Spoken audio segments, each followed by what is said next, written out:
Thanks, Sarah. Cool. So today I'm going to be talking to you about this common romance trope. So to get into this, like any modern romance, you might end up on the dating apps. But since we're at PositConf, we're going to use Tinder. So the reason I'm using Tinder is because I'm looking for a package to help me with my very first package development journey. I've only been using R for about 4 years, and I'm an environmental engineer. So that means while I do use some data science and statistics, it's not the main component of my job, so I don't identify as a real programmer. So getting into package development is a little bit daunting. So let's get to swiping and see what packages are out there. So the first one that comes up is Plumber. Plumber helps with web APIs and prototyping, and while that sounds really cool, I don't think that's going to help me with my plan for what I'm going to develop. So I'm going to leave that on crayon. But Purr, I know Purr, I love Purr. I'm definitely going to use the list mapping and functional programming with some of my helper functions. So I'll go ahead and install that. Now, testthat, I don't really know what testthat is. Let's look into this. It catches mistakes and requires perfection. That sounds daunting. It sounds like something only real programmers would use. And I would prefer to leave that on crayon, because if any errors come up, I can Google it. I'm a perfectly capable programmer in that respect. But the thing is, testthat comes highly recommended by the package development book by Jenny and Hadley. And when a friend or a friend of a friend of a friend recommends something, it can't hurt to give it a shot. So I'll go ahead and install this and get to know testthat a little more. So testthat's been around for about 15 years, and its job is to be a code tester. So you want to use this during package development to test your code for specific conditions, like warnings and errors, or test for expected outputs, like specific numbers. The thing is, you're probably already doing testthat's job. So as an example, we're going to look into what I've been developing for our package. This is Tidy Water. It's on crayon if you want to check it out. And as an environmental engineer, we work with drinking water treatment plants to optimize their treatment processes to provide better water quality to the general public. So this first function here, define water, is what we start with for every single modeling scenario. And this creates a water. This is like making a cup of water with specific parameters like pH, temperature, and alkalinity. I can then pipe my define water function into other models. So in this case, ChemDose pH, which calculates the pH and alkalinity after we dose a chemical. So here we're dosing alum. We dose this at the beginning of most treatment processes to coagulate out a bunch of dissolved material in the water that you don't want to ingest. So if I want to test that this ChemDose pH function is operating as expected, I might run this code chunk and then say, what's my water at alkalinity? And I can see that it's dropped from that 33 starting value down to 17. But with testthat, all I have to do is wrap all of this code in a testthat function, label it so I remember what I'm testing. So test that ChemDose pH returns the expected values, and then replace that water alkalinity with a testthat function like expect equal. And here I'm expecting that my calculation from that code chunk equals a specific number, 17.87. So testthat seems kind of easy to use. Kind of interested so far, and if you're interested too, you can get started at this QR code, and that will take you to that package development book by Jenny and Hadley, specifically to this testing basics. It's a little bit more involved than just doing install packages, testthat. But you can go to this link, and it'll tell you the exact steps to get through, and it's not too difficult. So to get to know testthat a little bit more, we're going to go on a few dates.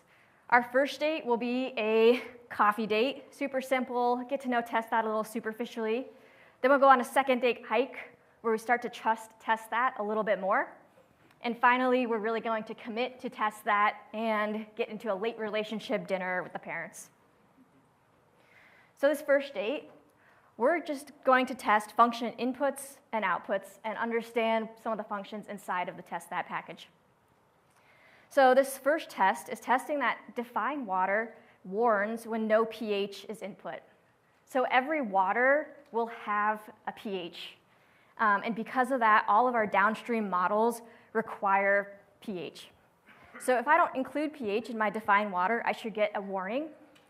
And the reason it's giving a warning is because in my define water code, I have this code that says if you're missing pH, throw a warning. But you can see I have a second warning on the bottom if I'm missing alkalinity. So if I want to be really specific and make sure that the correct warning being thrown is related to pH, I can add some regex, or I could add the entire warning message. Similarly, you can use expect error. In this case, I've entered pH as a character instead of a number. So expect warning and expect error are really useful for evaluating the outcomes of your conditional statements. It's also useful for figuring out when your user is breaking your code. Next, we have testing that just define water works. So testthat has a lot of really intuitive function names. So expect S3 class. Well, we expect the code inside of this function to output an S3 class.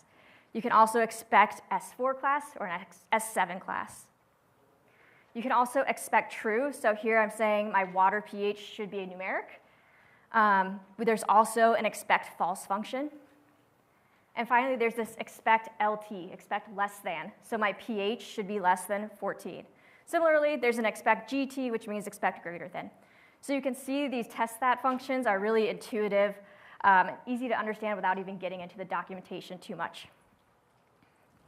Finally, we have what I showed you earlier. You can write a whole chunk of code inside of a testthat function and then evaluate the outputs from that code chunk. In this case, we're using expect equal again, but you'll notice I've set that alkalinity to 200, which is really high. So we should be getting an error. So we're going to take a little sidestep into how testing is useful for error catching. So in your console, you can run devtools test. And what this does is starts running through all of your testing code. And what's going to show up is a yellow F for failure, a pink W for warning, and an S for skipped. And in this left column, you can see the number of tests that are run for each function you've developed. So I ran 33 tests for balanced ions, 25 tests for biofilters, and every single one of those tests, my team manually wrote. When it gets to the define water function at the end there, it's run 50 tests, but one of them has failed. And it's gotten even more granular and told me which test failed and why it failed. We expected that the calculation should be 200, but my code was outputting 17. So this helps us isolate. If things go wrong, I don't need to manually go through all of my code and figure out where my error is. If I've written good tests, I can go straight to this code and understand what's going wrong. So this is pretty cool. What else can testthat do? So on a second date, we're going on this hike. We're trusting that it's not going to push us off a cliff in the wilderness, but rather look for obstacles and prevent us from tripping over them. So as I mentioned earlier, we always start with define water in our package, creating that first cup of water. And into that cup of water, I can dose chemical A and chemical B and get a resulting pH and alkalinity. But there's another way I can get to this same answer. In one cup of water, I can dose chemical A. In a second cup of water, I can dose chemical B. And I can mix them together using our blend waters function, and I should get that same pH and alkalinity. So this shows how your package can be really interconnected. And we really want our tests to fail if something changes in that upstream function, like chemdose pH. I want my blend waters to either reflect that change, or if it doesn't, my test should fail. So what does this look like using testthat?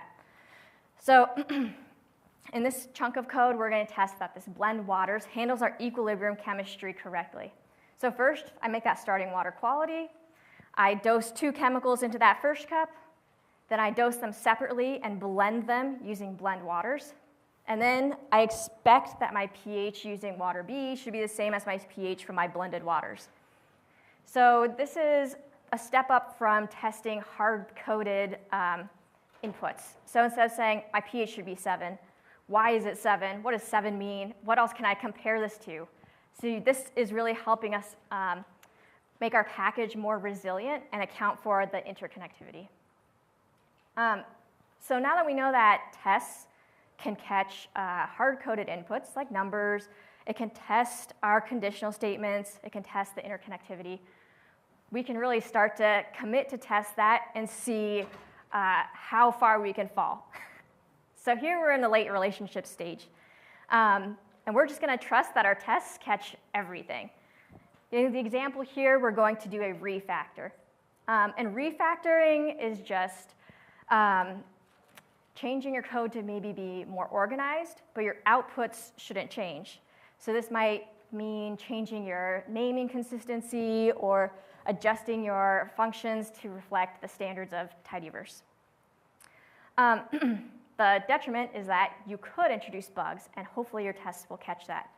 In our case, we needed to really speed up our package. It was very slow when we were running thousands of scenarios. So to do this, we changed all of our functions from tidyverse functions to base R. The thing is, our entire team learned R using tidyverse, so we're a little rusty on base R. So you can imagine there's a lot of room for errors to sneak in. So as an example, we have this code chunk here where I've highlighted the different tidyverse functions that we know and love.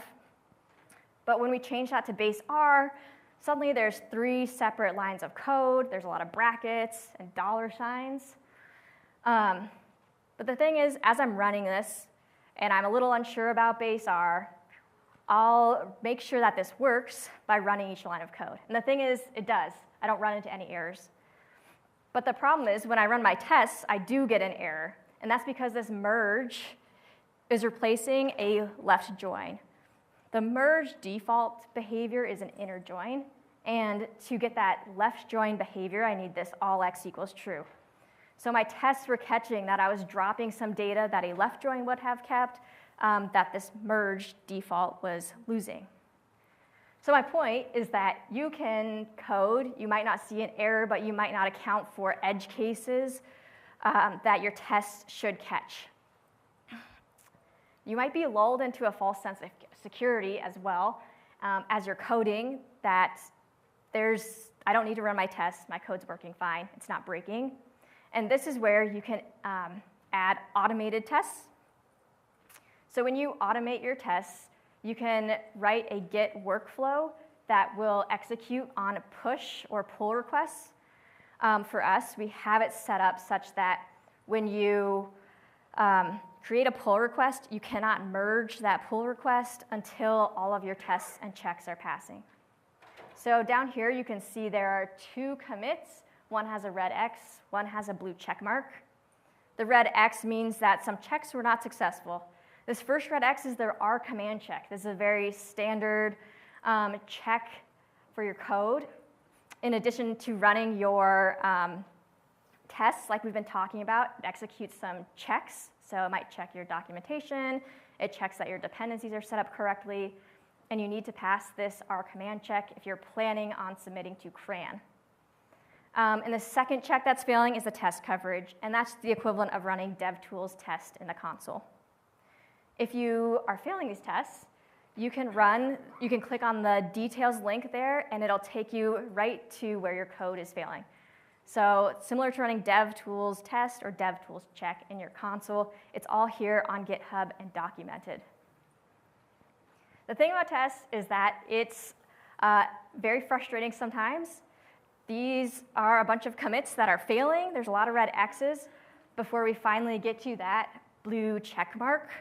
So if you start to implement tests, you should know that it might take a lot of failure before you see success. But imagine doing this without tests.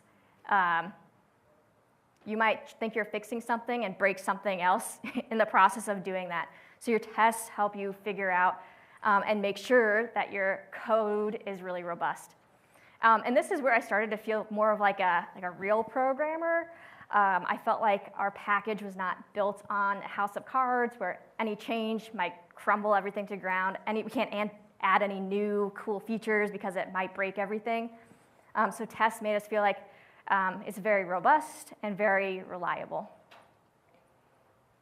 So my takeaways are that you should use testthat at the beginning of package development because your tests help you manage complexity as you get your package more interconnected and complicated. It's easier to build coverage as you go and a little harder to reverse engineer that later. You might miss out on those different edge cases. And this allows you, building tests into your package allows you to focus on cool development opportunities. For us, that meant being able to speed up our package significantly by refactoring without having to worry too much about the consequences. For you, it might look like an open source project where you can crowdsource cool ideas and contributions from people who aren't as familiar with the intricacies of your package and not worry about how they might break your package. Your tests should catch that. So overall, I was wrong to judge testthat so harshly. Luckily, we committed to the package early and developed a really positive relationship with testthat and with package development. So I'm hoping that if you're considering your first package or you're in the early stages of developing a package, that you too can find love with testthat and start to feel like more of a real programmer. Thank you.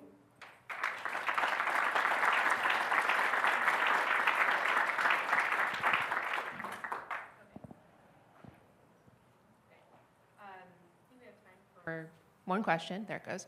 Have you found yourself writing code differently once you have once you've started implementing tests?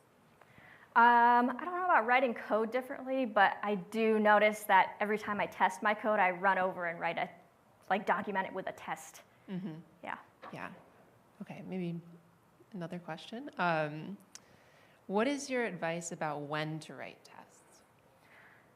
Just as you develop. So as you're writing your code and you're doing those typical tests, like, did this output what I expected it to? Go write a test for that. If you have conditional statements where you have a bunch of if-else, evaluate every single one of those and make sure they work. For us, we had a bunch of different chemicals we can add to each function, so we want to make sure each chemical is behaving with the expected chemistry.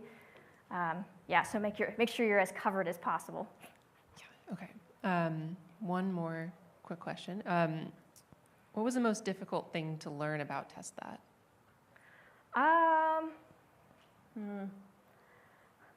I think it was really difficult just to get into the mindset of using tests. When we first started, our project lead was like, if you're writing a function, everyone's writing their own tests. I was like, what does that mean? That sounds so intimidating. That sounds like extra work. But once you do a couple tests, you realize it's actually really easy. I'm already doing this. Great. Thank you. Thanks.